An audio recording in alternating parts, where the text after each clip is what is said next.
precioso fruto da terra, até receber as primeiras e as últimas chuvas. Sejam também vocês pacientes e fortaleçam o seu coração, pois a vinda do Senhor está próxima. Então Tiago continua falando da vinda de Jesus. E agora ele dá um exemplo que todo mundo entende. Por quê? Naquela época todo mundo cultivava a terra. Eu quero convidar vocês a abrir a Bíblia de vocês na segunda epístola de Pedro, no capítulo 3, e eu quero ler com vocês os versos. Deixa eu escolher para não ler tanta coisa. Vamos começar no verso 9 e nós vamos até o 14.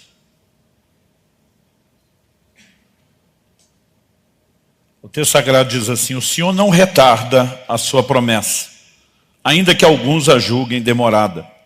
Pelo contrário, Ele é paciente com vocês, não querendo que ninguém pereça, mas que todos cheguem ao arrependimento.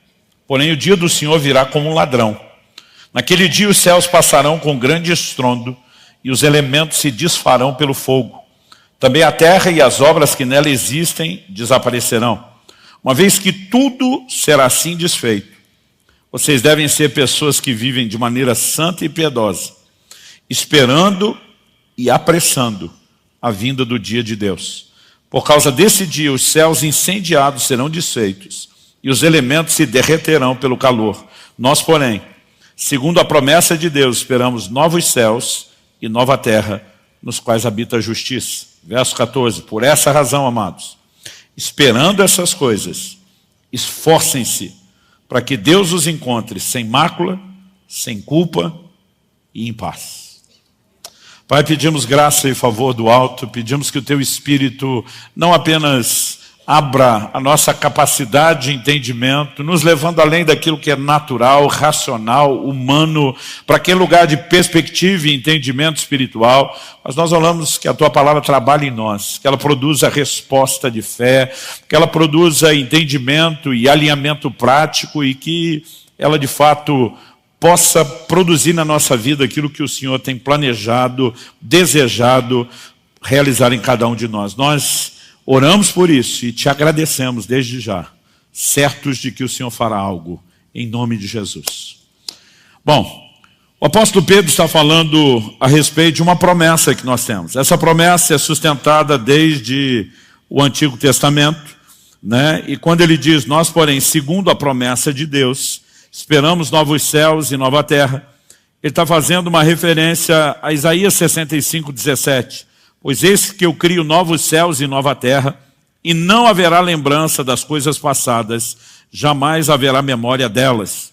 Também no Salmo 60, em Isaías 66:22, no finalzinho, já do livro, Deus diz, porque assim como os novos céus e a nova terra que hei de fazer estarão diante de mim, diz o Senhor, assim também estão diante de mim a posteridade e o nome de vocês. Isso é tomado como uma promessa. E Deus só tem uma razão para fazer novos céus e nova terra. E diz, eu vou acabar com essa daqui. A Bíblia nos mostra que um dia, depois do dilúvio, Deus prometeu que não ia mais destruir a terra com água.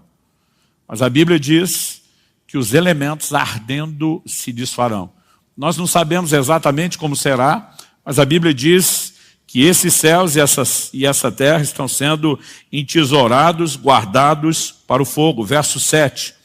Né? A Bíblia diz, pela mesma palavra, os céus e a terra que agora existem têm sido guardados para o fogo, estando reservados para o dia do juízo e da destruição dos ímpios. O apóstolo Pedro fala isso dentro do contexto do dilúvio. Né? Ele diz, verso 5, de 2 de Pedro 3, acontece que de propósito esquecem que os céus existem desde muito tempo e que a terra surgiu da água e através da água pela palavra de Deus. Com base nessa palavra, também o mundo daquele tempo foi destruído, afogado em água. Pela mesma palavra, os céus e a terra que agora existem têm sido guardados para o fogo, estando reservados para o dia do juízo e da destruição dos ímpios. Eu sei que tem uns crentes que eles têm medo de ler o Apocalipse, alguns têm preconceito, Outros simplesmente dizem, não, pastor, é só porque eu não entendo mesmo. Outros pensam, se eu deitar no chão e fingir de morto, talvez dê mais resultado que ficar imaginando tudo sendo destruído. Mas a Bíblia fala de um juízo que virá. Fala do desfecho da redenção. E a redenção não é só para o homem, ela é para toda a criação. Então Deus vai resetar toda a estrutura da natureza e da terra no formato como eu e você conhecemos hoje. Mas o que eu quero chamar a sua atenção é que no meio de toda essa conversa, o apóstolo Pedro, dirigido por Deus, ele diz que uma vez que tudo assim será desfeito, quando a gente sabe como toda a história termina, qual é o desfecho de todas as coisas, ele diz, vocês devem ser pessoas que vivem de maneira santa e piedosa. Agora olha o verso 12. Esperando e apressando a vinda do dia de Deus. Você pode repetir isso comigo? Diga, esperando e apressando a vinda do dia de Deus. Se você puder só mais uma vez, esperando e apressando. Pastor, qual é a diferença? Bom, a espera é a expectativa que tem que haver em cada um de nós, porque tudo aquilo que Deus falou vai se cumprir. Em Jeremias 1,12 ele diz, eu, Senhor, velo sobre a minha palavra para fazê-la cumprir. Não há a menor chance de que algo que Deus tenha dito não se cumpra. Aliás, as coisas não apenas vão se cumprir porque ele falou. O Deus que é atemporal e já conhece tudo aquilo que vai acontecer, inclusive o que ele mesmo se propôs a executar, ele pode falar dessas coisas também antecipadamente. Né? A gente não precisa pensar só em termos de causa e consequência, porque ele diz que faria, vai acontecer. Ele muitas vezes já fala antes o que aos olhos e a percepção dele está feito e realizado.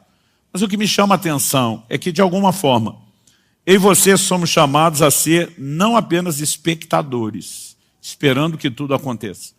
O texto diz que nós podemos esperar, mas nós podemos apressar a vinda do dia de Deus. A pergunta é, existe um dia determinado para que o Senhor volte, para que todas as coisas de fato sejam completadas? Muitas pessoas acreditam que existe um dia e hora determinado, porque Jesus, no Evangelho de Mateus, diz, daquele dia e hora, ninguém sabe, nem os anjos no céu, nem o Filho, a não ser o Pai.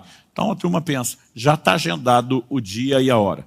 Na verdade, o Deus presciente sabe exatamente qual será o dia e a hora. Isso não significa que ele agendou o dia e a hora. Porque se a Bíblia diz que nós podemos apressar, não pode ser que tenha uma data que está fixa e que ela não muda. Jesus disse que os dias da vinda do Filho do Homem seriam semelhantes aos dias de Noé. Então vamos lá. Quando é que o dilúvio veio? Quando a arca estava pronta. Quando é que o Senhor volta? Quando a arca estiver pronta. E se eu e você nos apressarmos em prepará-la, nós podemos apressar o dia da vinda. Se nós nos atrasarmos em prepará-la, nós podemos viver o processo inverso. Em vez de apressar, nós podemos adiar. Então, há um entendimento do que eu e você precisamos ter sobre qual é o nosso papel. Quando falamos da vinda de Jesus, é apenas esperar? É apenas suspirar, como diz o livro do Apocalipse, o Espírito e a noiva dizem, vem. Aliás, essa expressão maranata do aramaico, que significa Nosso Senhor vem, ela era muito usada pela igreja. E nós precisamos entender que essa expectativa da igreja não colocava a igreja como muitos se comportam hoje, ou como outros acusam quem espera a vinda de Jesus, acusam injustamente, né? Como se a gente não tivesse compromisso com o trabalho. Existe uma linha de pensamento entre muitas pessoas, até porque alguns crentes deram motivo para isso, de que a coisa funciona mais ou menos assim. O crente que está falando da vinda de Jesus é porque desistiu de tudo, está esperando Deus fazer. Isso não é o conceito bíblico. Deus nunca disse que a gente deveria só esperar. Ele disse que a gente deveria apressar. Então a gente tem participação e não deveríamos ser só espectadores. Aliás, eu costumo dizer que quem realmente entende o que é a vinda do Senhor e como cooperar com Ele, normalmente diferente do que dizem, são os crentes que trabalham. O apóstolo Paulo que diz, nossa pátria está nos céus, de onde aguardamos um Salvador. Ele não usava a expectativa da vinda do Senhor para sentar de forma passiva esperando. Ele diz, eu trabalhei mais do que todos os apóstolos. Quem realmente entende, sabe que tem que interagir, ele vai apressar. A pergunta é como podemos fazer isso? Como podemos apressar a vinda do dia de Deus? Eu acredito que algumas coisas que nós precisamos entender. A própria disposição de pregar o Evangelho, né, de expandir o reino de Deus, o que só acontece por meio da pregação, levando as pessoas à conversão, é parte do processo. Mas nós precisamos entender o que é que nós precisamos fazer também no ambiente espiritual para cooperar com a vinda do Senhor. E algo que Deus tem trazido ao meu coração, eu já toquei nesse assunto apenas de uma forma superficial, como um de 3 tópicos de uma mensagem que eu preguei 1 ano e meio atrás aqui. Aliás, eu fiz uma promessa, eu tenho cumprido essa promessa. Prometi aqui à igreja 2 coisas. Falei, primeiro, vocês vão me ver jejuar como nunca viram antes. Segundo, eu vou perturbar vocês com o assunto. Né? Porque eu acredito que não diz respeito apenas à instrução. A gente precisa provocar fé, a gente precisa provocar resposta. E, obviamente, por meio do ensino da palavra, nós podemos chegar a esse lugar de entendimento. Então, eu quero que você vá comigo para o Evangelho de Lucas, no capítulo 5. E que a gente possa ler junto aí, a partir do verso 33 até o 35. O texto diz assim, então eles disseram a Jesus, os discípulos de João frequentemente jejuam e fazem orações. E os discípulos dos fariseus fazem o mesmo, mas os seus discípulos comem e bebem. Jesus, porém, lhes disse, será que vocês podem fazer com que os convidados para o casamento jejuem enquanto o noivo está com eles? No entanto, virão dias em que o noivo lhe será tirado. E então, naqueles dias, eles vão jejuar. Então vamos fazer uma pausa aqui. Um grupo de pessoas, outros evangelhos sugerem, né, que foram os discípulos de João que fizeram isso. Eles vêm com um comentário. Olha, tem 2 times aí que estão mandando forte, intenso no jejum. Os discípulos de João, uma referência a João Batista, e os fariseus. Os fariseus, nós sabemos que eles jejuavam 2 vezes por semana. Lucas 18:12, Jesus fala de um fariseu, sobe ao templo para orar, e ele se orgulha de jejuar 2 vezes por semana. Quando era garoto e lia isso, eu achava que era só ele. Quando você vai estudar história, a tradição mostra que os fariseus jejuavam às segundas e às quintas-feiras. Então isso era parte de um movimento coletivo. Tanto que por conta da orientação de Jesus, quando vocês forem jejuar, não façam como os hipócritas, a Didaquê, que é o documento, né, histórico mais antigo que nós temos em termos assim de um catecismo de orientação aos novos na fé, orientava os crentes do primeiro século a jejuar em dias diferentes dos fariseus para não serem confundidos com eles. Então, esses cristãos eram orientados a jejuar na 4ª e na 6ª-feira. John Wesley, no movimento de resgate, né, das disciplinas espirituais, de uma chamada do povo ao avivamento, ele decidiu resgatar essa orientação da Didaquê, ainda que não fosse uma determinação bíblica. Ele dizia, se os crentes faziam isso no início, nós não vamos perder nada fazendo isso. Aliás, John Wesley não ordenava ninguém ao ministério que não jejuasse toda 4ª e toda 6ª. Né? Ele simplesmente dizia, eu me recuso a estabelecer no ministério ou reconhecer como um pregador alguém que não jejue esses 2 dias por semana. Então, nós temos 2 grupos que eram intensos no jejum. Eu não sei se os discípulos de João, porque era um movimento historicamente falando mais recente que dos fariseus, se eles não jejuavam ainda mais para aparecer em primeiro lugar. Mas alguém chega para Jesus e diz, ó, esses 2 times, os caras jejuam para caramba, mas seus discípulos comem e bebem. Eu lembro de um médico uma vez falando isso para minha mãe. Falou, olha, vocês crentes não fumam, não bebem, mas come. Comem, que é um negócio fora do comum e da curva. Qual o propósito de um comentário desse que fizeram a Jesus? Então você imagina alguém se dirigindo a um pai ou uma mãe, dizendo, olha, os filhos de fulano são a bênção. Os filhos de Beltrano são comportados. Os filhos de Cicrano conhecem limite. Mas os seus, por trás desse mais os seus, a pessoa não está só criticando o comportamento dos filhos, mas está responsabilizando os pais. Né? E a culpa é de vocês que não se posicionam. Então, naquela cultura, atacar o discípulo já era atacar o mestre, mas fazer isso diretamente ao mestre era uma forma de responsabilizar. É o Senhor que não está ensinando eles a jejuar. E é nesse momento que Jesus dá uma resposta que para mim ela é clara e indiscutível, no sentido de colocar o jejum como uma prática da nova aliança. Eu vejo muita gente falando, isso é coisa do Antigo Testamento, isso é coisa da lei, né? Mas Jesus diz, olha, os convidados para o casamento não podem jejuar enquanto o noivo está presente. Dias virão em que o noivo será tirado. Do que é que Jesus está falando? Em todas as parábolas de Jesus, em todos os evangelhos, sempre que Jesus falou do noivo, era uma alegoria, uma referência a si mesmo. Então Jesus disse, enquanto eu estou junto, não vai rolar o jejum. Mas quando eu for tirado, eles vão jejuar. Ele garantiu isso. Isso foi uma determinação sobre a vida dos seus discípulos. Quantos discípulos de Cristo temos aqui? Então está valendo sobre você o que Jesus falou. Eles vão jejuar. Fala para alguém perto de você e fala assim, eles vão jejuar. Como se não fosse de você que você estivesse falando, né? Então, o Senhor Jesus garantiu que isso aconteceria. A partir de que momento? A partir do momento em que o noivo fosse tirado. Então Jesus está dizendo, depois da minha morte e ressurreição, quando eu for assunto elevado aos céus, durante todo o tempo da minha ausência.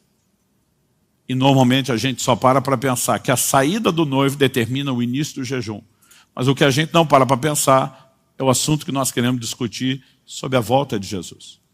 A volta de Jesus é apresentada como a vinda do noivo para o casamento. O maior evento no calendário de Deus é um casamento. E nós estamos esperando ele acontecer. É quando o noivo regressará para a igreja, a sua noiva. E nós teremos o que a Bíblia chama de as bodas do Cordeiro. Então Jesus está dizendo que o noivo se ausentaria e durante o tempo da sua ausência seria um tempo de jejum. Isso significa que quando ele voltar, o jejum acabou. Então o jejum não só é para agora, como ele tem prazo de validade. Vai ter uma hora que termina. Quando o Senhor voltar e nós tivermos as bodas, a Bíblia diz que vai ter mesa arrumada, que o próprio Senhor vai nos servir. Aliás, ele disse para os discípulos na última ceia, eu não beberei de novo do fruto da vide, até que de novo aquele dia no reino do meu Pai, eu volte a beber com você. Eu não sei exatamente qual vai ser essa dinâmica de comer com ele no seu regresso, porque em algum momento parece que a comida deixa de rolar. Paulo diz sobre o estômago que Deus fez para receber os alimentos para ser digerido no estômago, mas ele diz Deus vai destruir tanto um quanto o outro. Então parece que é hora de comer agora e que em algum momento nós também não vamos poder fazer isso. Mas a Bíblia está sinalizando que o jejum tem prazo de validade. O que normalmente a gente não para pensar é, será que de alguma forma há uma relação com apressar a vinda do dia de Deus e a prática do jejum? Então eu gostaria que a gente pensasse algumas coisas sobre a temática da vinda de Jesus, que é assunto para a conferência, né? E eu queria que a gente pudesse enxergar um pouco da relação que essa prática e essa disciplina espiritual tem com o que nós estamos querendo conversar. Quando falamos a respeito da vinda de Nosso Senhor, algo que nós não podemos negar é a declaração do apóstolo Pedro lá em Atos, no capítulo 3, dos versos 19 a 21. O apóstolo Pedro pregando, e diz assim, arrependam-se, pois, eu vou ler na NVI, voltem-se para Deus, para que os seus pecados sejam cancelados, para que venham tempos de descanso, outra tradução diz de refrigério da parte do Senhor, e ele mande o Cristo, outra tradução diz, envie ele o Cristo, o qual lhes foi designado Jesus. É necessário que ele permaneça no céu até que. Você pode repetir isso comigo? Diga até que. Até que chegue o tempo em que Deus restaurará todas as coisas, como falou há muito tempo, por meio dos seus santos profetas. Em outras traduções, nós lemos, é necessário que os céus o contenham, traduzindo, segurem para que ele não volte, até o tempo da restauração de todas as coisas de que Deus falou pela boca dos seus santos servos, os profetas. Quando a gente estuda escatologia, a expressão escatologia é a soma de scatos, no grego último, e logia. Eu estudo as últimas coisas. Algo que nós não podemos negar é que, independente de qual seja a cronologia dos eventos escatológicos, que cada grupo escola teológica acredite, algo que ninguém pode negar, antes da vinda de Jesus, é necessário que aconteça primeiro a restauração daquilo que ele falou pela boca dos seus santos servos, os profetas. O que Deus está querendo dizer com isso? Ele não está só dizendo que é necessário que profecias se cumpram. Elas vão se cumprir, é fato. Mas ele está falando de algo específico. Ele fala da restauração do que foi dito pela boca dos profetas. Para que haja uma restauração do que foi dito pela boca dos profetas, só tem um jeito de ser restaurado. É se essas profecias já se cumpriram primeiro. Então ele não está falando só de todas as profecias que faltam ser cumpridas, mas ele está falando de um leque menor, reduzido de profecias, que um dia já se cumpriram, mas elas terão cumprimento replicado antes que Nosso Senhor regresse. Então isso é uma lógica assim inquestionável, independente de qual seja. Aí tem o grupo lá que crê que Jesus vem antes da tribulação, que vem no meio, que vem depois. O que não pode ter é quem acredita que ele não venha, porque a Bíblia é muito clara sobre seu regresso. Não importa a escola teológica, escatológica, não dá para negar. A Bíblia diz, convém que os céus o segurem, ele vai permanecer lá, até que chegue o tempo da restauração do que Deus falou pela boca dos seus servos, os profetas. Entre as profecias que Deus já disse por boca dos seus profetas e que terão cumprimento replicado, nós temos uma que é indiscutível. Em Joel, no capítulo 2, no verso 28, nós vemos Deus dizendo, e acontecerá depois, que derramarei do meu espírito sobre toda a carne. Vossos filhos e vossas filhas profetizarão, vossos jovens terão visões, sonharão os vossos velhos, até sobre os servos e as servas derramarei do meu espírito naqueles dias e profetizarão. Interessante que quando Joel fala isso, ele está falando de um monte de coisa que aconteceria, aconteceu para a sua geração. Mas quando chega no verso 28, ele diz assim, e acontecerá depois. O que significa acontecerá depois? A gente pode imaginar, Deus está apresentando alguns requisitos que têm que ser preenchidos, e como consequência do preenchimento dos requisitos, nós teremos o resultado. Mas ele também pode estar dizendo, ainda que os requisitos sejam preenchidos, não vai acontecer agora. Vai acontecer depois. A pergunta é, qual das duas coisas Joel estava falando? Particularmente, eu creio que foram as duas. Tinham requisitos e tinha uma sinalização de tempo. E a Bíblia é indiscutível sobre isso. Né? O assunto é indiscutível. Por quê? Quando você olha para os dias de Joel, Deus agiu, Deus interviu, né? Deus moveu. Em Joel, no capítulo 2, no verso 18, diz, o Senhor se compadeceu do seu povo, mas quais foram os requisitos que Deus estabeleceu? Os mesmos que pavimentam a chegada de todo avivamento na Bíblia e na história. Deus sempre chama o povo ao arrependimento, à consagração, à santificação, à oração, ao jejum. Em Joel, no capítulo 2, você vê Deus dizendo no verso 12, ainda assim, agora mesmo, diz o Senhor, convertam-se a mim de todo o coração, com jejuns, com choro, com pranto, rasguem o coração e não as roupas, convertam-se ao Senhor, seu Deus. E aí ele fala que Deus é bondoso, é compassivo, é tardio em irar, ele muda de ideia quanto ao mal, porque eles estavam debaixo de juízo anunciado. E aí, verso 15, ele diz, toquem a trombeta em Sião, proclamem um santo jejum, convoquem uma reunião solene, reúnam o povo, santifiquem a congregação, congreguem anciãos, reúnam as crianças e os que mamam no peito, que o noivo saia do seu quarto, a noiva dos seus aposentos, que os sacerdotes, ministros do Senhor, chorem entre o pórtico e o altar e orem. Poupa o teu povo, ó Senhor, não faça da tua herança um objeto de deboche e de zombaria entre as nações. E foi nesse ambiente que o verso 18 diz, então o Senhor teve grande amor pela sua terra e se compadeceu do seu povo. Qual foi o nível de compaixão oferecido quando eles se voltaram para Deus de todo o coração, em arrependimento, santificação, consagração, oração, jejum?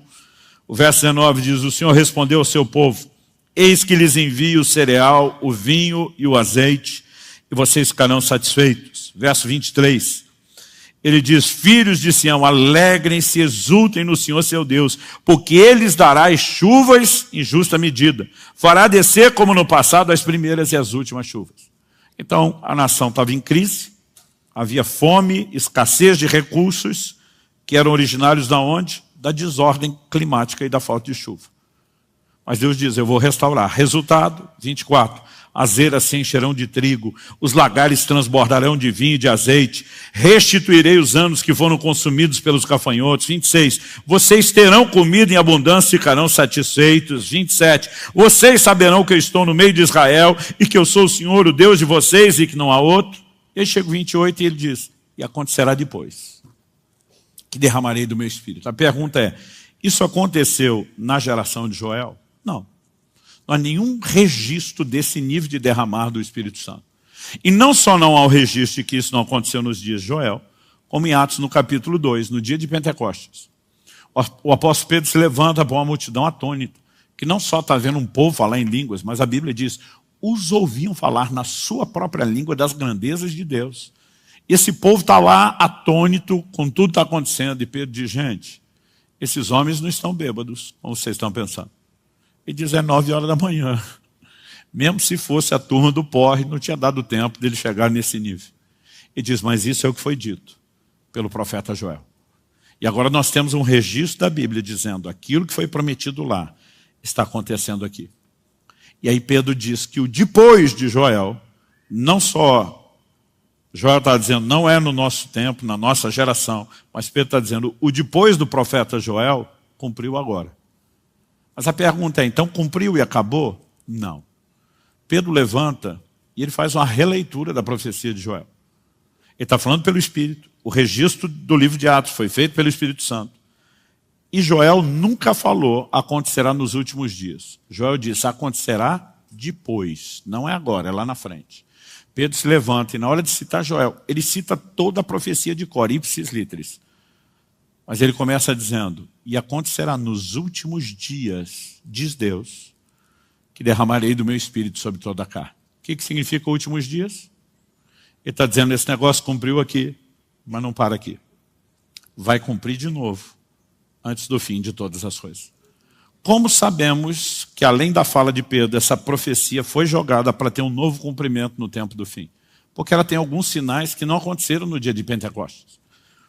Em Joel, no capítulo 2, nos versos 30 e 31, a Bíblia diz, mostrarei prodígios no céu e na terra, sangue, fogo e colunas de fumaça. O sol se transformará em trevas e a lua em sangue, antes que venha o grande e terrível dia do Senhor. A pergunta é, no dia de Pentecostes, o sol se transformou em trevas e a lua em sangue? Não. A Bíblia não registra nada disso. Mas o que a Bíblia diz é que por ocasião da vinda de Jesus, esses sinais vão acontecer. Mateus 24, 29, palavras do próprio Jesus. Logo em seguida a tribulação daqueles dias, o sol escurecerá e a lua não dará sua claridade. As estrelas cairão do firmamento e os poderes dos céus serão abalados. E então aparecerá no céu o sinal do Filho do Homem.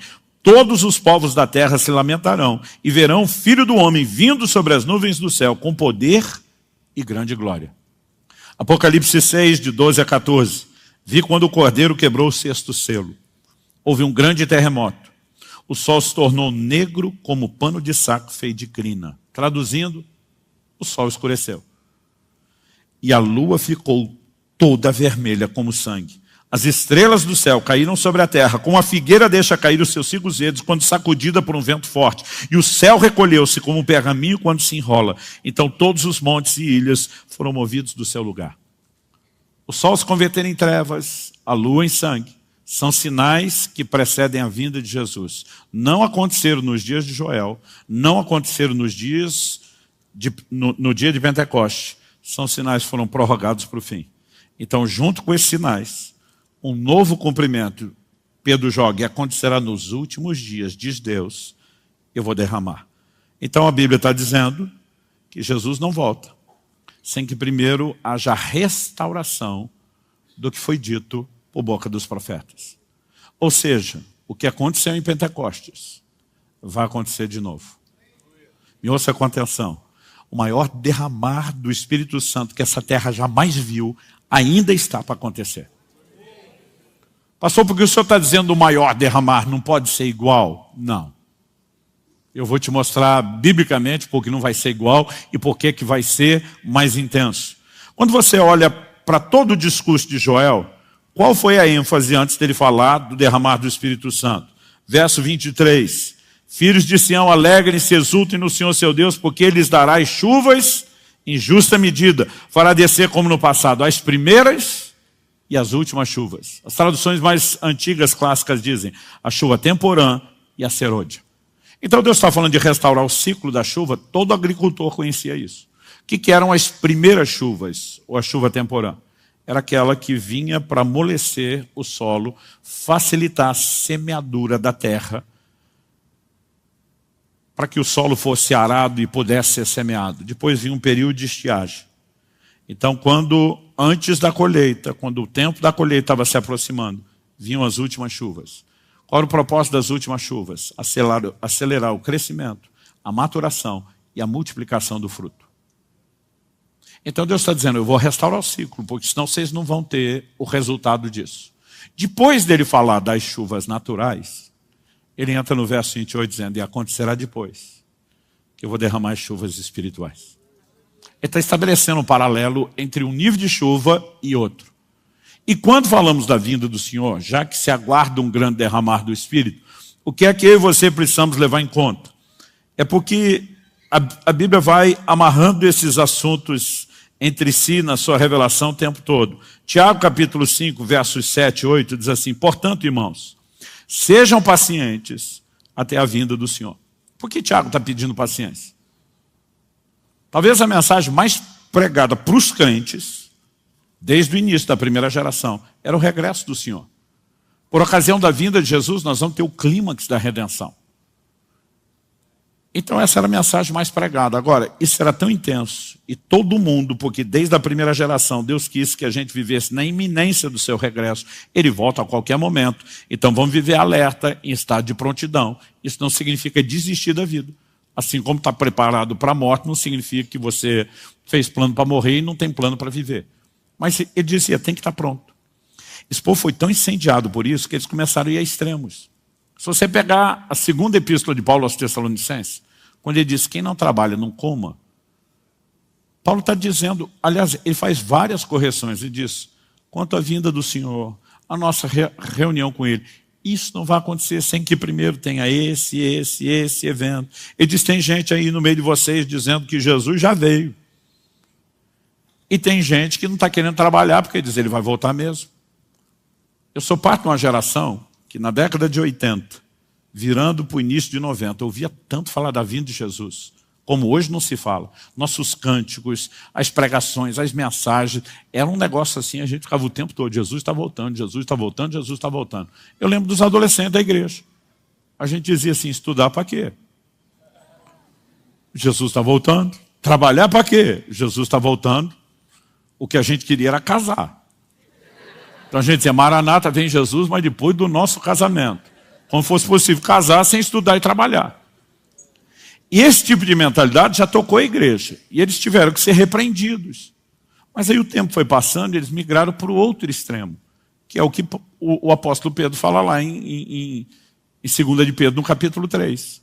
Eu li dos versos 9 ao 14, depois a gente voltou um pouco ali, os 5, 6 e os 7.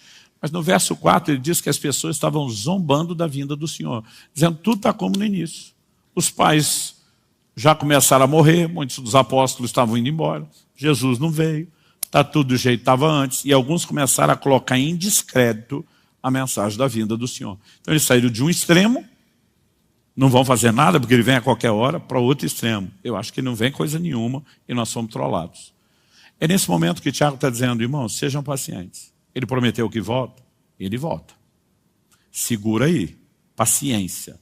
Depois de pedir paciência, ele diz o seguinte ainda no verso 7, eis que o lavrador aguarda com paciência o precioso fruto da terra até receber as primeiras e as últimas chuvas. Sejam também vocês pacientes e fortaleçam o seu coração, pois a vinda do Senhor está próxima. Então Tiago continua falando da vinda de Jesus. E agora ele dá um exemplo que todo mundo entende. Por quê? Naquela época todo mundo cultivava a terra. Todo mundo tinha a horta lá de casa. Todo mundo entendia exatamente o que era a hora de plantar, o que era a hora de colher. Então ele falou, gente, vocês têm que ser pacientes. E ele está dando um exemplo da paciência que se espera de nós. O lavrador espera com paciência o precioso fruto da terra. Eles até que receba não só as primeiras, na verdade acontecem até antes da semeadura, mas até que receba as últimas chuvas. Por que ele tem que ser paciente esperar as últimas chuvas? Porque se ele colher depressa antes das últimas chuvas, ele sabota a própria colheita. Ele vai ter uma colheita bem menor do que teria. Então ele precisa ficar esperando até que venha a chuva, porque quando vier a chuva ele vai dizer, valeu a pena esperar. Então Tiago usa isso como um exemplo da nossa paciência. Mas ao mesmo tempo, eu quero dizer para você que a minha leitura da afirmação de Tiago Ele não está só falando do tipo de paciência que nós temos que ter. Ele está apresentando uma alegoria profética. Cristo é o lavrador. Nós somos o precioso fruto da terra. Por que é que ele não voltou ainda? Porque ele está exercendo a paciência do lavrador. Como que nós sabemos disso? Porque nós lemos isso em 2 de Pedro, no capítulo 3, lá no início. E como já faz um tempinho que a gente leu e eu falei um monte de coisa, eu quero voltar lá no versículo 9 de 2 de Pedro 3. E diz: o Senhor não retarda a sua promessa. Ele prometeu voltar? Sim. Ele está atrasando o cumprimento da promessa? Não. Ainda que alguns a julguem demorado. Os caras estão dizendo por que ele não voltou. Agora, se os caras já estavam ansiosos desse jeito há 2000 anos atrás, como é que alguns de nós ficamos hoje? E diz: ele não retarda a sua promessa, ainda que alguns a julguem demorada. Pelo contrário, ele é paciente com vocês. Por que ele não voltou ainda? Porque ele está exercendo paciência. Por que ele está exercendo paciência? Pelo mesmo motivo do lavrador. Ele é paciente com vocês, não querendo que ninguém pereça, mas que todos cheguem ao arrependimento. A Bíblia está dizendo que ele não voltou ainda, porque ele está de olho na maior colheita de todos os tempos que essa terra jamais presenciou. E para que a maior colheita aconteça, ele não pode vir antes das chuvas. Quem está entendendo? Pastor, e o que isso tudo que o senhor está falando tem a ver com apressar a vinda do dia de Deus? Vamos lá. Se ele não vem antes das chuvas, e a gente de alguma forma puder cooperar para que as chuvas sejam antecipadas, isso significa que nós estamos apressando a vinda do dia de Deus. A Bíblia está dizendo que nós podemos apressar. Se dá para antecipar, dá para postecipar. É que nem quando as pessoas falam: quando chega a hora do fulano morrer, não tem nada a ser feito. Eu discordo desse fatalismo absoluto. Porque quando você olha na Bíblia, você vê pessoas, por exemplo, honra seu pai e sua mãe, você prolonga seus dias. Se tem dia certo para morrer, como é que você vai aumentar? Mas se aumenta, significa que você pode mudar a agenda. Agora, do mesmo jeito que alguns prorrogam, a Bíblia fala que outros antecipam. Então, a gente pode fazer o dia da morte antes, ou a gente pode empurrar o dia da morte para depois.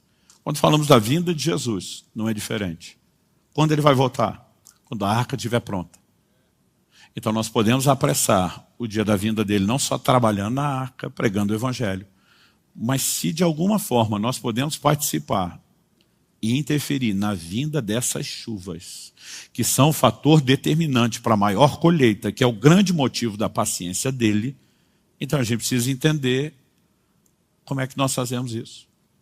E aí você volta lá na profecia de Joel, e você percebe que nos dias de Joel, para a parte que se cumpriu naquele dia, entre os requisitos que eram inegociáveis, Deus fala de arrependimento, santificação, de oração, está tudo lá. Mas Deus disse: vocês têm que jejuar. Volte-se a mim com jejuns. Proclamem um santo jejum. Então tudo que Deus fez na geração de Joel, quando ele teve compaixão, não excluiu, não se limitava só ao jejum, mas não excluiu. Agora o tempo passou, parte da profecia de Joel foi empurrada lá para frente, a gente sabe que vai se cumprir no dia de Pentecoste. Quando essa hora está chegando e se aproximando, aparece um doido de pedra na nação de Israel, chamado João Batista, vivendo um estilo de vida jejuado. A Bíblia diz que ele se alimentava só de mel e gafanhotos. Pensa na dieta top. Mas ele não apenas tem um estilo de vida jejuado, ele, como o mestre tem muitos discípulos, tem que ser o primeiro a dar exemplo. Então os discípulos de João não jejuariam tanto como é mencionado, se ele próprio não fizesse isso, além da vida jejuada que já tinha. Mas no dia que João Batista, que é chamado na Escritura de o precursor de Cristo, no dia que ele passa o bastão, no batismo de Jesus, dizendo: eis o Cordeiro de Deus, que tira o pecado do mundo. Uma voz audível da parte de Deus, foi ouvida por todo mundo que estava lá. Esse é meu filho amado, em quem me comprazo. E a Bíblia diz em Lucas, no capítulo 3, foi nesse dia que Jesus começou o seu ministério. João entrega o bastão e Jesus pega e diz: agora é comigo. Qual foi a primeira coisa que Jesus fez quando saiu do Jordão? A Bíblia diz: o Espírito guiou ao deserto. E ali ele fez o quê? Jejuou 40 dias e 40 noites. Quando o tempo do novo cumprimento da profecia de Joel está para chegar, Deus começa um movimento de restauração do jejum. O derramado do Espírito não aconteceria ainda enquanto Jesus estaria na terra. Mas ele começou a dizer, quando o noivo for tirado, eles vão cair para dentro do jejum.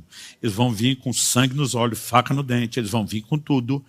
E de alguma forma a restauração do ambiente do jejum cooperaria para que a segunda etapa do cumprimento da profecia de Joel se cumprisse. Quem está acompanhando? Agora pensa comigo. Se na primeira etapa de cumprimento da profecia de Joel, isso não rolou sem jejum. Se na segunda etapa de cumprimento da profecia de Joel, isso não rolou sem jejum. A pergunta é, enquanto estamos aguardando a restauração ou o novo cumprimento do que foi dito pela boca dos profetas para que ele volte, você acha mesmo que isso vai acontecer sem jejum?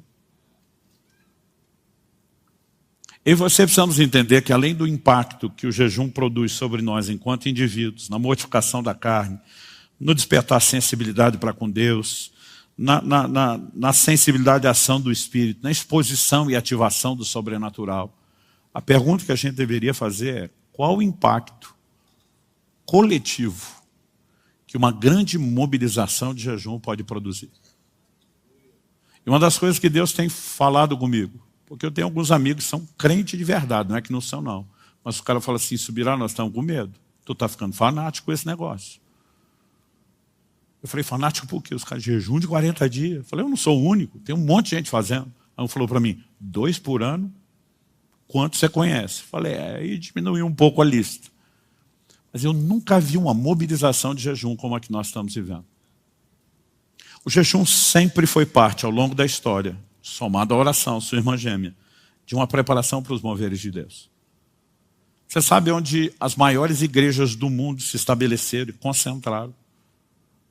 Nos últimos anos, nas últimas décadas. Coreia do Sul. Eu não conheci nenhum lugar no planeta onde os crentes orassem e jejuassem, como os sul-coreanos. Em 2009 eu estava numa série de pregações no Japão, e Kelly e eu conseguimos escapar no meio de 2 semanas de agenda. Nós tiramos 2 dias, pegamos um voo, 2h30, fomos para Seul, fomos para a Coreia do Sul. Queríamos conhecer a montanha de oração da igreja do pastor Yong Cho, que era a maior igreja do mundo. Chegou a ter mais de 1 milhão de membros. Não estamos falando de uma denominação, gente. Estamos falando de uma igreja. Então, para você ter uma ideia, eles tinham um prédio para 10 mil pessoas, que não dava para nada. Eles construíram uma estrutura anexa de 6 andares, onde botavam mais 10 mil por andar para assistir o culto em circuito fechado de televisão, hoje a gente chamaria de telão, e eles botavam 70 mil pessoas por culto, e tinha 7 cultos no domingo. Quanta gente eles conseguiam reunir? 490 mil. Os crentes velhos eram proibidos de ir na igreja, para os novos poderem ir. Você consegue imaginar a logística de trânsito no dia de culto em volta da igreja? A maior parte da polícia estava lá só para mobilizar e coordenar o trânsito. Era um negócio insano. Agora, eles tinham uma montanha chamada Montanha de Oração, onde o povo assim, tirou 30 dias de férias, dava 3 dias de dízimo para Deus. Vamos lá orar e jejuar, vamos buscar Deus.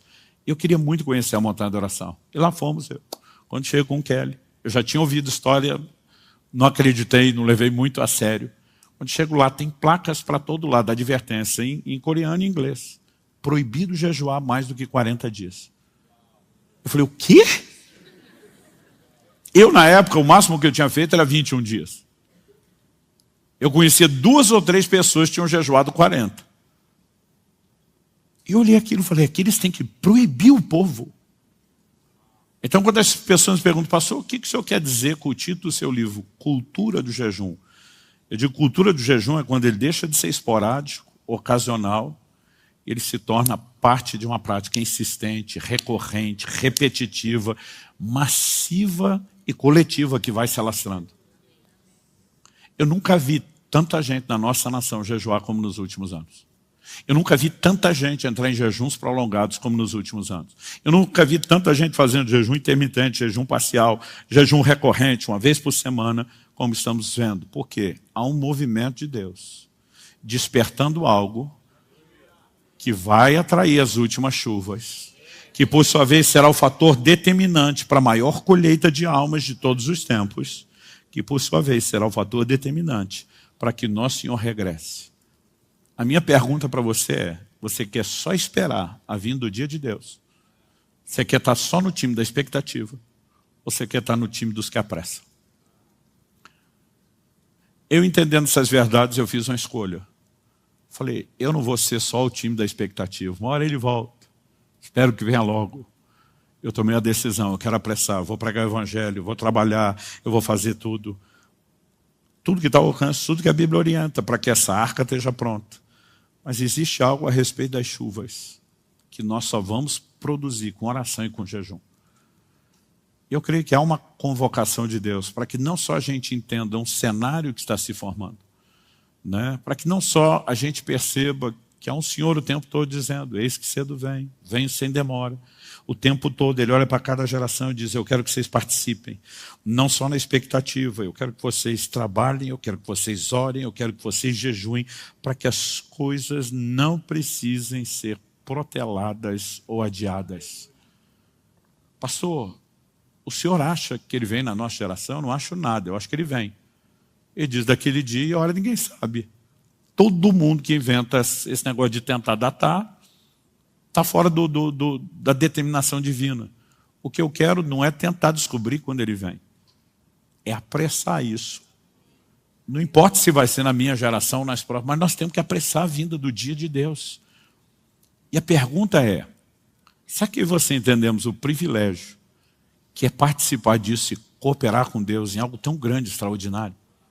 Outro dia eu vi um cara todo metido porque trabalhava numa multinacional que estava em mais de 100 nações. Eu falei, grandes coisas. Eu estou envolvido no maior empreendimento do universo.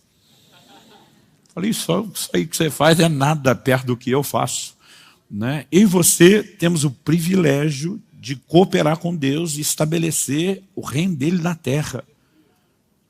E a gente simplesmente vai olhar para isso e dizer, vamos ficar indiferentes. Eu não estou dizendo que você tem que fazer os jejuns prolongados que eu estou fazendo. O que a gente tem que fazer é começar a fazer alguma coisa. Meu primeiro jejum aos 15 anos de idade foi uma refeição só. Ainda regada a refrigerante, porque eu achei que se não bebesse a glicose eu ia desmaiar. Tanto que assim, os fariseus esculhambaram a gente quando souberam do jejum. Uma refeição só, ainda regada a refrigerante, né? Porque sempre tem um fariseu para dar pitaco no jejum dos outros. Mas sabe, com o tempo eu fui descobrindo, peraí, tem gente que fica mais de uma? Tem. Dá para descobrir e fazer isso de forma inteligente? Sim, dá para fazer da forma errada. Eu já durante muito tempo eu vi muita coisa errada, não preparava para entrar no jejum, sofria desnecessário, não sabia como, né, voltar. E com o tempo você simplesmente vai desmistificando as coisas. Eu tenho uma convicção muito forte dentro de mim.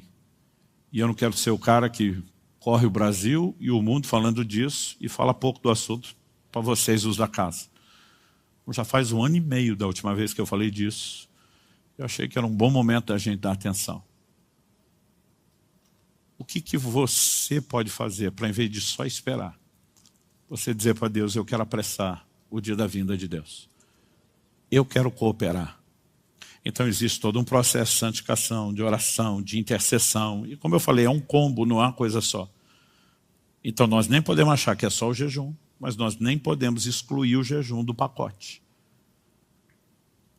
E eu fico pasmo quando eu vejo crentes que uma vida inteira não jejuaram, não tem plano, faz questão de aprender, e ele imagina que se ele não souber, melhor ainda. Porque assim, talvez Deus não me cobre porque eu não sabia. E para vocês, são os da casa, deu ruim para o lado de vocês. Porque não vai faltar exemplo, não vai faltar ensino, não vai faltar orientação. Nós precisamos entender. E quando você vai estudar, eu amo estudar a história dos avivamentos. Não existe avivamento que não foi precedido ou pavimentado pelo mesmo caminho. Arrependimento, santificação, oração, jejum. Isso começa a criar uma movimentação no reino espiritual. As coisas começam a mudar. E sabe, eu acredito que como Elias falou, Deus está levantando muita gente para dizer, eu uso ruído de abundante chuva. As chuvas estão vindo. A questão é, nós vamos só esperar que elas cheguem por si, ou nós vamos apressá-las. eu e você temos o privilégio de nos posicionar diante de Deus e dizer, nós vamos estar no time que vai apressar.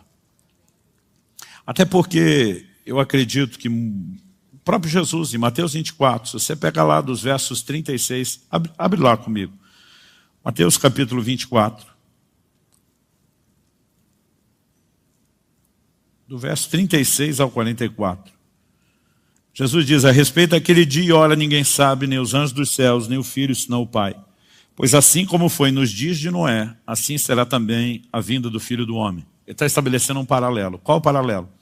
Pois assim como nos dias anteriores ao dilúvio, comiam e bebiam, casavam e davam-se em casamento, até o dia em que Noé entrou na arca, e não o perceberam, até que veio o dilúvio e os levou a todos. Assim será também a vinda do Filho do Homem. Então 2 estarão no campo, um será levado, o outro será deixado. 2 mulheres estarão trabalhando no moinho, uma será levada, a outra será deixada. Portanto, vigiem, porque vocês não sabem em que dia virá o Senhor de vocês. Porém, considere isso.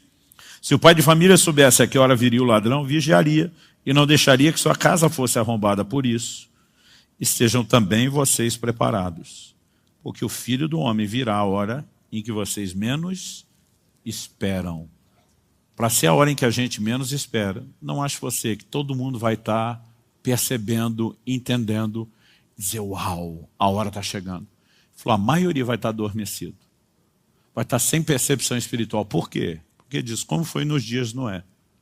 Comiam, bebiam, casavam, davam em casamento. Deus está dizendo que é errado comer e beber? Não.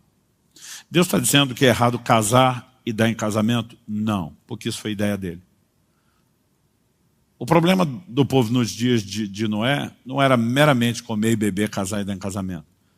Era valorizar tanto essa dimensão de prazer natural, que não é necessariamente pecaminoso, que eles não perceberam o que Deus estava falando, fazendo, e perderam o bonde, como diriam os antigos. Jesus diz, do jeito que foi lá, será no tempo do fim. Ele diz, vai estar muita gente entretida com comida, bebida e até aquela festinha de avivamento que Deus permitiu que os casais tenham em casa.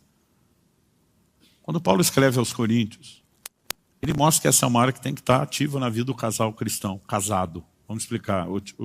Ultimamente a gente tem que falar casal, casado, do jeito bíblico, que é o homem, que é a mulher, que é só com o mesmo, que não troca. Enfim, tem quase que pregar tudo de novo o que é o casamento. Mas o apóstolo Paulo diz que a única razão, ele diz, não se privem um ao outro, está falando do momento de intimidade física.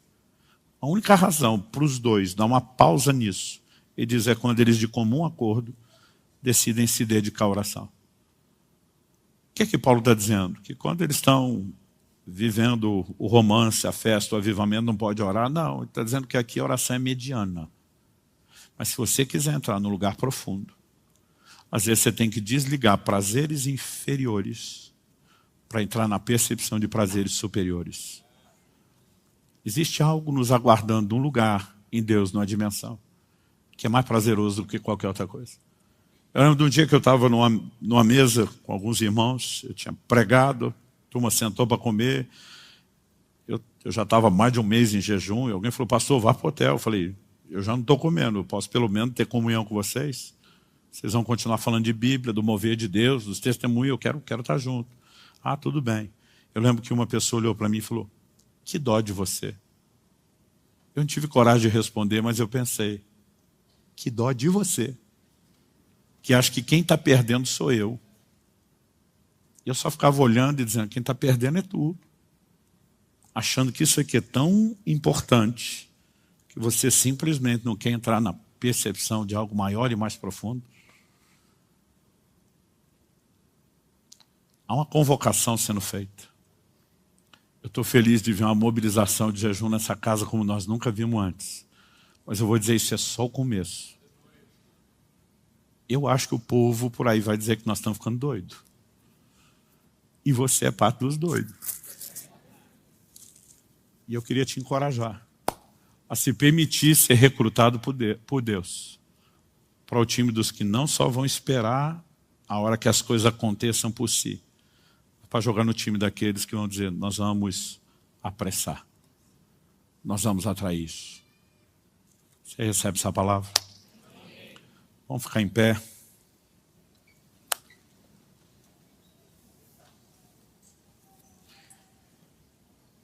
Eu queria que você pudesse fazer uma pergunta, não apenas a si mesmo, mas ao Espírito Santo. Deus, o que o Senhor espera de mim?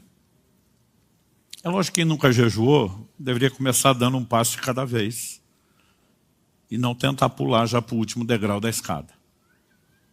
Um dia desse alguém falou, pastor, o que é a sua recomendação para quem quer jejuar 40 dias? Eu falei, primeiro, ter muito treino antes. Segundo, eu falei, eu não faço isso sem acompanhamento médico. Terceiro, que deveria ter sido colocado em primeiro, a direção do Espírito Santo. Eu não acho que todo mundo vai ser chamado para jejuns tão prolongados. Mas eu acho que muito mais gente do que nós imaginamos vai entrar nesse tipo de coisa. Alguém falou, mas depois de vários jejuns, o senhor ainda precisa do acompanhamento médico? Eu falei, preciso. Não é para proteger só a minha saúde.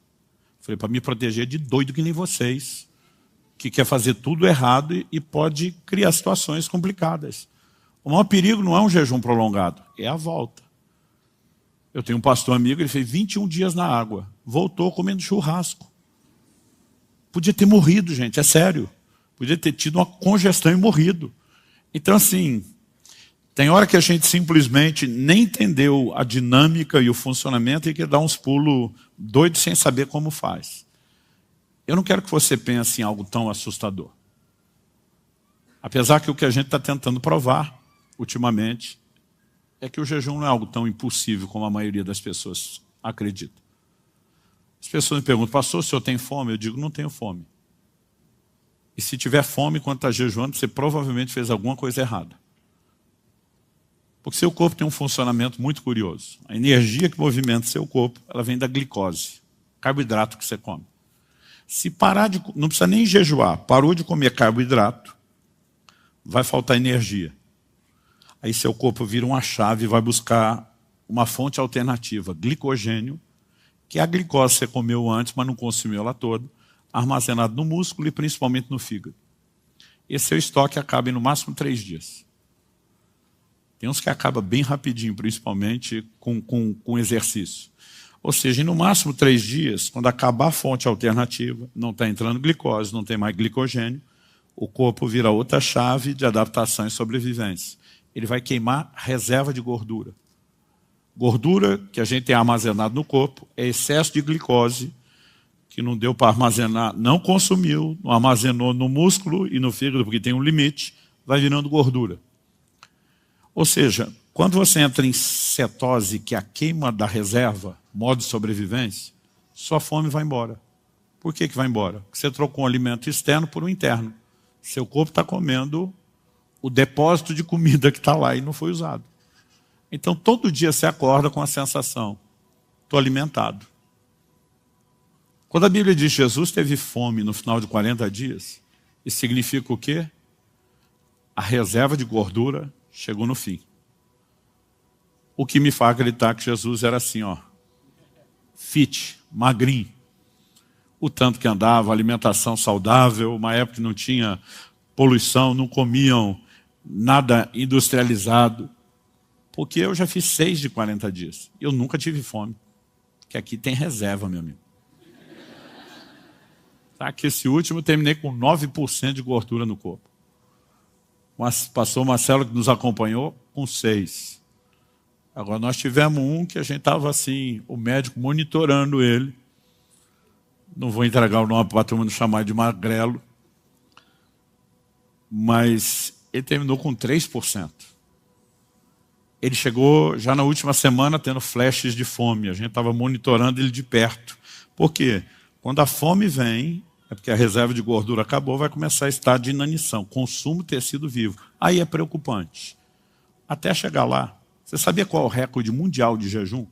Está no Guinness Book de 1971. Um escocês jejuou 382 dias, mais de um ano. Tá certo, começou com mais de 200 quilos. Terminou com 83, ou seja, tinha reserva pra caramba. E eu não estou falando dessas coisas para você programar jejuar um ano. O cara, quando voltou a comer, ele nem lembrava mais o gosto da comida, mais de um ano sem comer. O que eu estou dizendo é que, humanamente falando, não é tão impossível.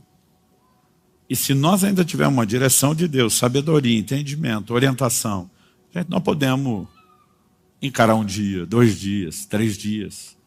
A partir do 3º dia, eu sempre digo que a pessoa tem que ter um pouco de prática e cuidado. Mas se você também aprender algumas coisas, você pode sofrer bem menos. Eu lembro de um dia, falei para o nosso finado, saudoso pastor Francisco, eu na época ainda fazia jejuns de no máximo uma semana, ele já tinha feito 30, 40 dias. Eu lembro que eu falei, Francisco, por que o jejum tem que ser tão ruim nesses primeiros 3 dias? Dor de cabeça, irritação.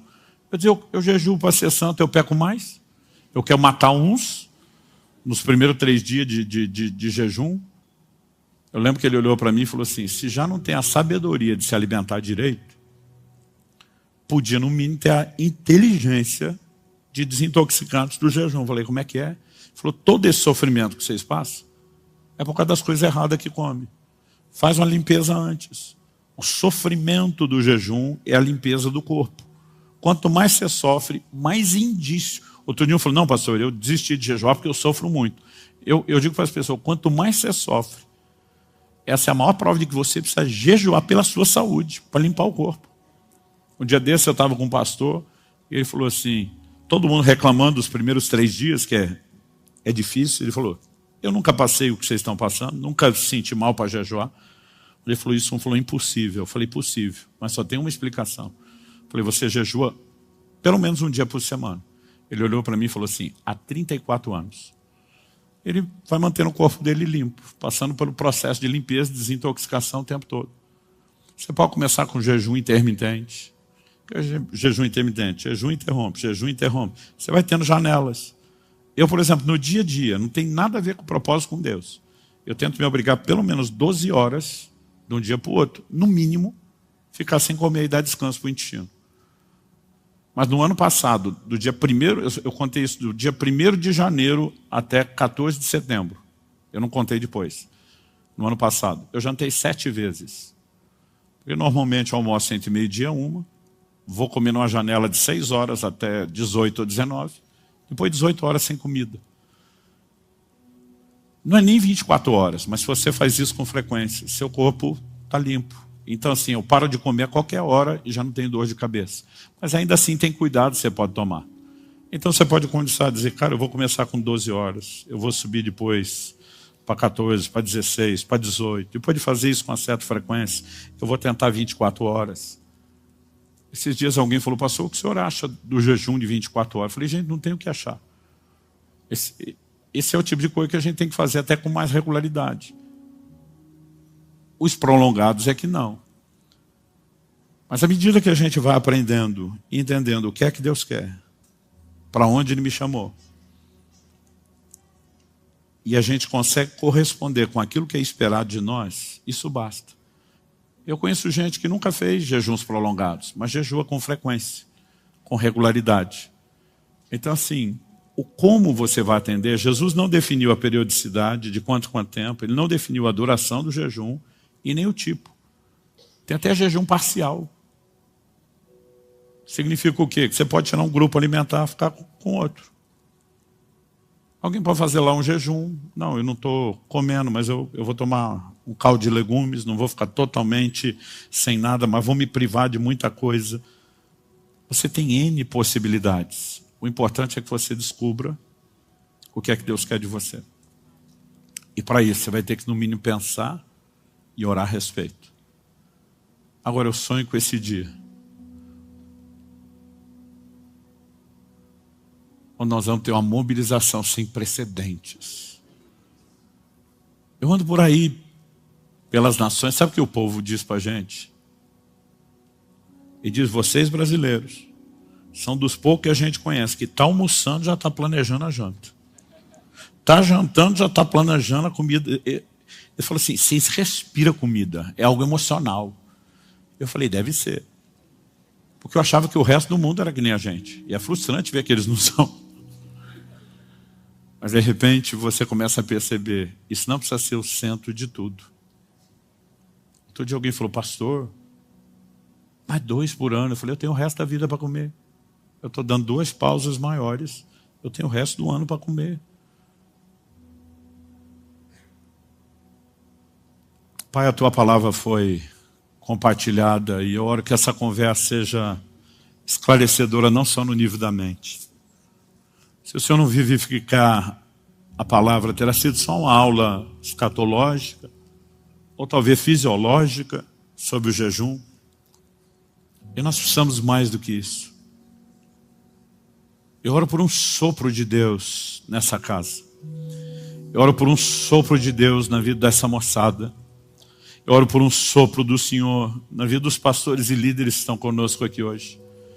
Eu oro por um despertamento sem precedentes para o jejum. Para que nós possamos não apenas esperar, mas apressar a vinda do dia de Deus. Eu oro pela capacidade de não nos tornarmos indiferentes, como foi nos dias de Noé. Mas pelo contrário, entrarmos no lugar de percepção, de sensibilidade ao Senhor, à sua voz, ao seu mover. Pai, nós temos gente em diferentes estágios da fé, de maturidade da vida cristã e do ministério. E não dá para nivelar todo mundo aqui.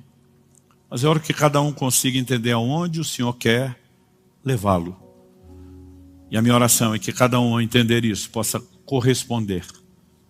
Que haja disposição de aprender, que haja disposição de intensificar, de crescer numa prática que talvez hoje seja ocasional ou quase nula. Nós oramos que essa história possa ser mudada. E nós oramos que o Senhor nos dê a graça de não só promover esse entendimento e prática em outros lugares, mas de viver intensamente isso como casa, como igreja local. Nós oramos em nome de Jesus. Fale com Deus por um instante. Peça ao Espírito Santo que não apenas aqui, não só agora, mas que Ele possa trabalhar esse assunto dentro de você, encontrar espaço e lugar não só de reflexão no seu coração, mas também de resposta. Oramos por dias de percepção ao teu chamado, Senhor.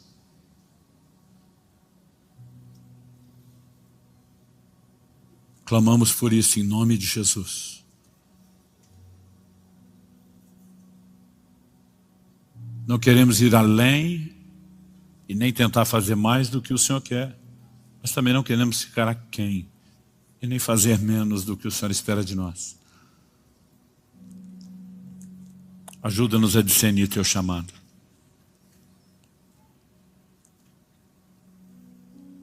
Nós oramos em nome de Jesus.